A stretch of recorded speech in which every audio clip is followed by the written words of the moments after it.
Welcome back. Bliss brings us a romance story in a simulated reality. Matt Perrin shares his thoughts on the film in your Monday Movie Musings. Welcome to another Monday. This was one of those weeks that I was up in the air on what to watch. I have the next few weeks planned out, but this was the wild card. After the Golden Globe and SAG nominations came out, I was going to go in and watch Promising Young Woman, but then I saw that Prime had a new original release, and who doesn't want to watch Owen Wilson in a mind-bending, reality-altering film?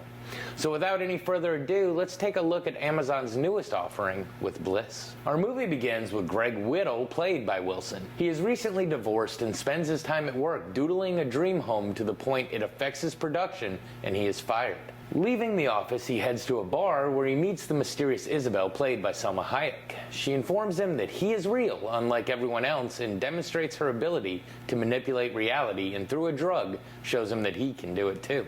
They start spending all their time together as she tells him that they are living in a simulation and the world itself isn't real. Obviously dubious, he has to be shown, and Isabel takes him out of the simulation into the, quote, real world. This seems like an absolutely perfect existence to Greg, and the places he experiences are those of which he's been dreaming and drawing. But worlds start colliding as elements of the simulation make their way into this paradise, making Greg once again question everything around him. As the movie progresses and the worlds become more and more intertwined, Greg is hounded by images of his supposedly unreal daughter. He's torn between two lives and no longer sure what is real or what is simulated. We as the audience share in Greg's disorientation. We are also two different people trying to figure out who and where to root for. Life on the two planes are about to come to a head, and we leave it up to our two protagonists to try and sort out realities and save the two existences from becoming one. So, what to say about this one? Well, I'd go with weird.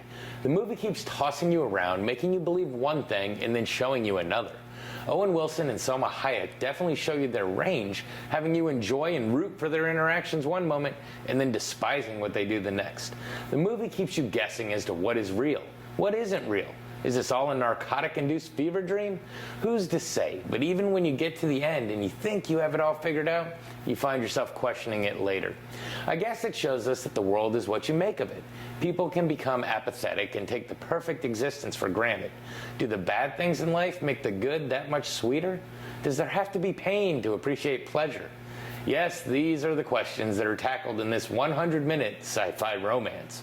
As a result, you can try to turn your brain off and watch it as an entertaining alternative look at reality, but I think that's going to be tough. This one is going to make you think a little, so if that's not what you're looking for, maybe you should skip this one. But I enjoyed it.